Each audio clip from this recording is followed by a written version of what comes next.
it offered so much more than every other cartoon. It was so ahead of its time. It had a story. They worked hard to figure it out, and it wasn't gender specific. It wasn't a boys cartoon or a girls cartoon or any of those things. It was a talking dog, you know what I mean?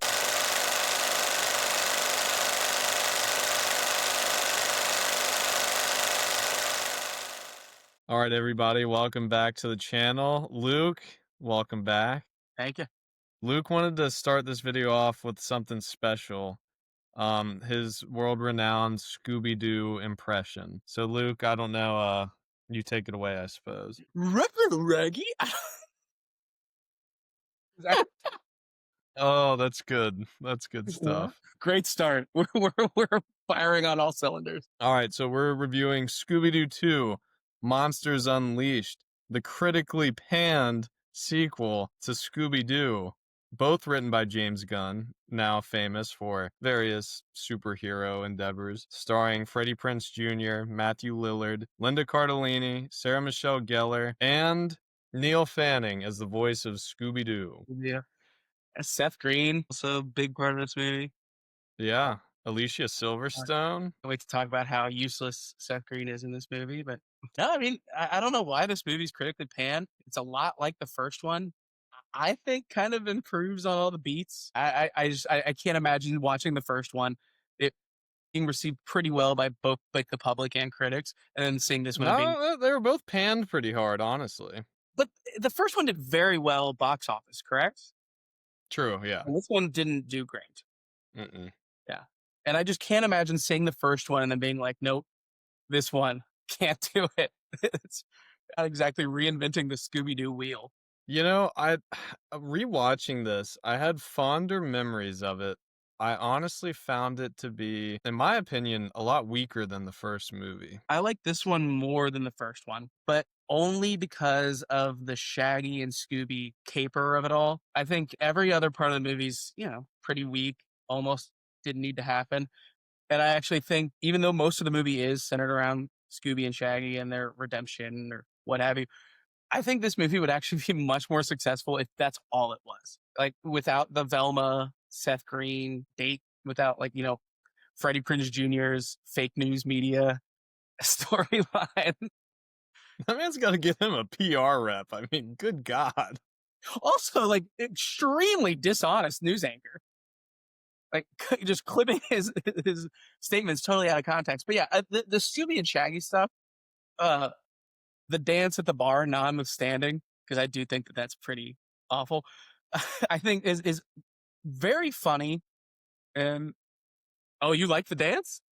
Dude, that is a fucking electric. What are you talking about? I wrote down Shaggy, first off, their alter egos, undercover names. Cheesy McCreepy and SD McCrawley. And Shaggy goes, all right, Scoob, I gotta take a whiz. Keep a low profile. And Scooby-Doo, zero hesitation, just fucking ignites the dance floor on fire and rallies the entire bar to do a synchronized dance number with them. Something about the urban slant made me a little uncomfortable. I don't know if Scooby should be doing this. Also, his anatomy, the CGI dog, really started to bother me when he became a 7'2" man with complete anthropomorphic. I don't know. It was all pretty sickly to me. I feel like the first one, every character in the gang had a very clear arc, and they learned lessons or learned something about themselves. In this movie, it's like Scooby, Shaggy, and Velma are definitely the main characters, and they kind of learn the lesson of, just be who you really are, and the people that accept you and love you are the right people to be in your life, essentially. And then, Daphne does literally nothing in this movie. He screws. And Fred has some half-hearted, I need to express my emotions more, that kind of just comes out of left field at the very end of the movie. The first one has a very clear, put-together plot. The gang's broken up.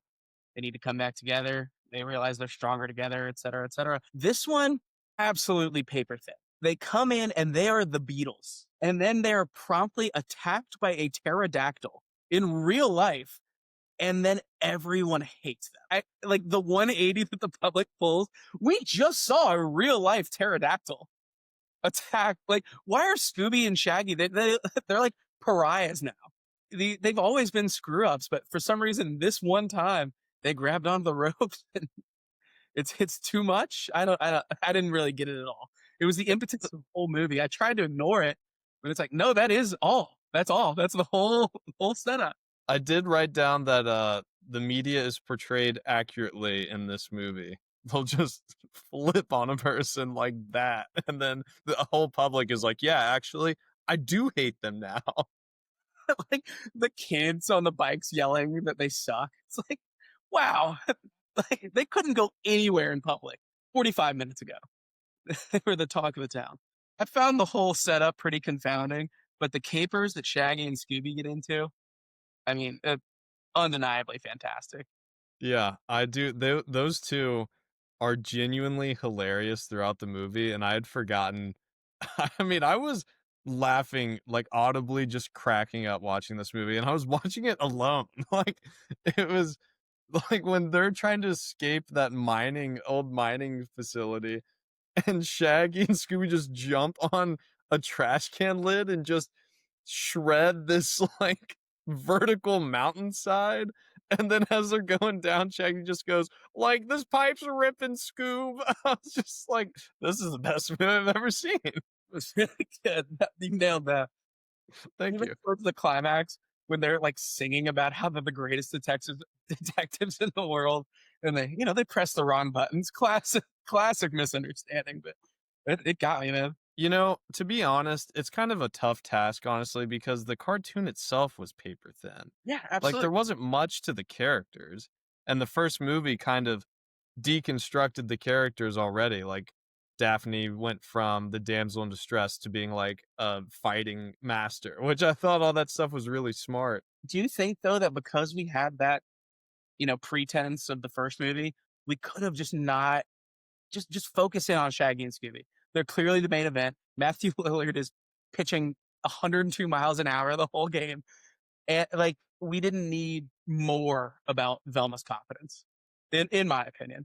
And I think now's as good a time as any, since we're talking about how funny Shaggy and Scooby were.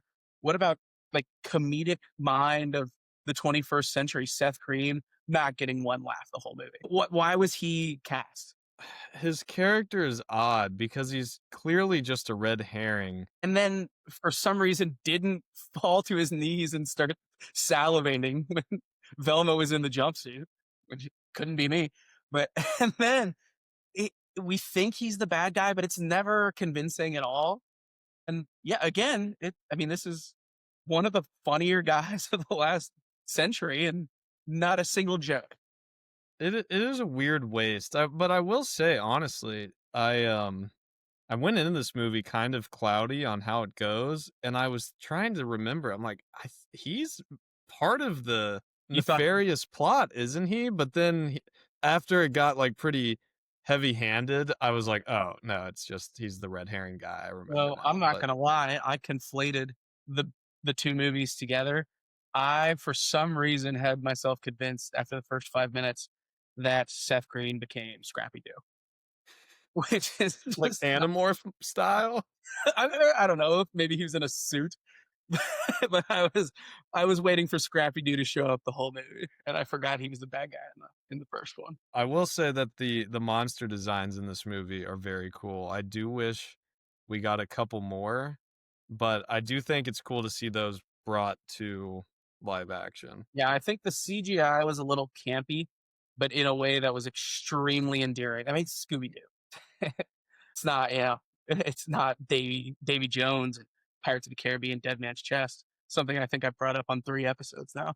But like there are moments where like the green ooze and stuff was a little iffy, but because it's Scooby Doo, it's awesome. And I did like the twist. It was like kind of a double twist of, oh, they're real monsters for real. And then again, it's a ruse, but it wasn't just the classic. It's old man Wickles. Is that his name? That is I don't know, that's an interesting point you bring up, though, because I do think it's odd that there's 2 Scooby-Doo live action movies, at least that ran theatrically, and in neither one are the monsters fake, Yeah, just real, which kind of, in a way, goes against the very identity and vein of the I work with show. Scooby Doo. Yeah, we have 50 years of cartoons. Yeah, like Scooby-Doo taught us that if there's something bad and evil going on, it's probably an old white dude, and I feel like that lesson's lost with these movies. Yeah, the lesson of this is no, there are monsters. Watch out. And I don't understand, like, do they have the memories of the men that were dressed up as them? Like, I don't know. I mean, we're getting way too deep Thinking into about that this aspect, far but more than the writers do.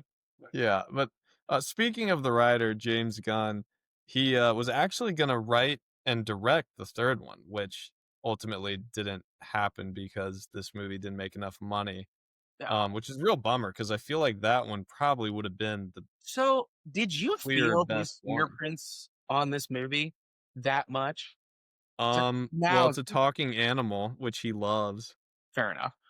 But I feel like when he's associated with anything now, it's like, holy shit, this is James Gunn. And the comedy wasn't, it didn't scream James Gunn to me. No, but it's interesting. His comedy is more often than not in a more mature lens. Yeah. Even if it's PG-13, I feel like he kind of pushes the boundary a bit, and this one's very much honestly, if you think about it though, both these movies are incredibly horny for like the age demographic they're shooting for. Have you seen the women? They had no choice. I mean, yeah, but it's just like kind of bizarre. But I mean, when I was a little kid, I mean, I think I had my sexual awakening from these movies. There is more in the first one. Is it Isla Fisher who's in the first one as Mary Jane? Yeah, Mary Jane. Some of the James Gunn like innuendo and stuff there, but this one it was like slapstick fourth grade comedy, and it made me laugh, but it didn't. It had no like James Gunn identity on it. Yeah, it almost felt like it was a watered down vision in a way. And I have nothing to like prove that to be the case, but it just like the thin Fred plot and like you said, you don't really feel James Gunn's fingerprints on it like you usually do in his movies. Like the first movie, I feel like you do feel his A bit more. input. We're talking about the first movie a lot, but there's the Mary Jane stuff, and then when they're switching bodies, and Fred looks down his shirt when he turns into Daphne, it's like there's a couple sneaks in there. Yeah, this one had a lot less of that. And it almost made me question because I wanted to do this one because it's kind of gained a cult following over the last couple of years and become in some communities the much more favored live action adaptation. And I'm kind of struggling to see why. Yeah, I agree. I think I had a rosier memory of this movie. Like, I rewatched the first one a couple years ago, and I still was thoroughly entertained. And I still was entertained by this Oh, one, for but sure. I just, after it was over, I just had this unshakable feeling like that was a lot weaker than I guess I remembered it. But of course, it's I just feel like nostalgia. this movie might have been better off being an hour and 10-minute Shaggy and Scooby redemption story with just none of the fluff. And like straight to Redbox, straight to, cable, whatever. And I think it probably would have been more of a fun ride. Yeah, I don't know. I honestly I feel like I could go the opposite way where like I could see they add some runtime and Fred's arc is more fleshed out. Like he feels like he has to be this macho leader all the time. And Daphne, like maybe would have the opposite like lesson of or like maybe, looks and physical appearance She, are she, not as important as what she maybe thought they were or something. she screwed Velma over on her date. And then there was no follow up. It was just my bad. If they had valuable stuff to add to it, like a Daphne storyline, or maybe they had like a satisfying resolution to the Fred storyline, then I would have loved 20 more minutes. But I'm dubious of that being the case. Yeah, that's fair. Yeah, ultimately a very okay movie that I remembered much more fondly as a kid, but Almost, still funny. yeah, it is funny. Well, any other thoughts before we wrap this puppy up? I do think that it's worth stating because we haven't yet. This might be the single best casting in the history of cartoon adaptation or any adaptation ever. Like Freddie Prinze Jr., Sarah Michelle Gellar, Linda Cardinelli, Matthew Lillard, lights out. Like there's you can't make any more live action Scooby Doo because they nailed it so hard with the casting that like I mean Matthew Lillard, man, what a what a stud. He did so well that he ended up voicing the character up until like I want to say a year or so ago, which makes sense. If they brought this crew back together for a third movie, I'd be there opening night. Also, like make them old. Yeah. No, I mean like yeah, it'd be like their current ages now. Like don't de-age them. That would be No. kind of wacky. And you know, dude, all right, hear me out. James Gunn is in charge of DC. This is a Warner Brothers property. There's been many Batman Scooby-Doo crossovers since like this is $1 billion idea. You're a genius. We're giving them away for free. Put Jimmy Gunn on the phone right now. Yeah, someone call him up. Listen, Robert Pattinson, Matthew Lillard, it's happening. 100% genuine question. What makes more money if it comes out tomorrow? A Clayface movie or a Batman Scooby-Doo crossover? I promise it's the Batman Scooby-Doo crossover. Oh, not even a question. I wasn't joking. I think that could make $1 billion. I think that's a good place as any to wrap that up. Agreed. Yep. We're going to wrap this video up before we give away any more free $1 billion ideas. So thanks for tuning in. Don't forget to like and subscribe. Investigate that motherfucking like button. And we'll see you next week.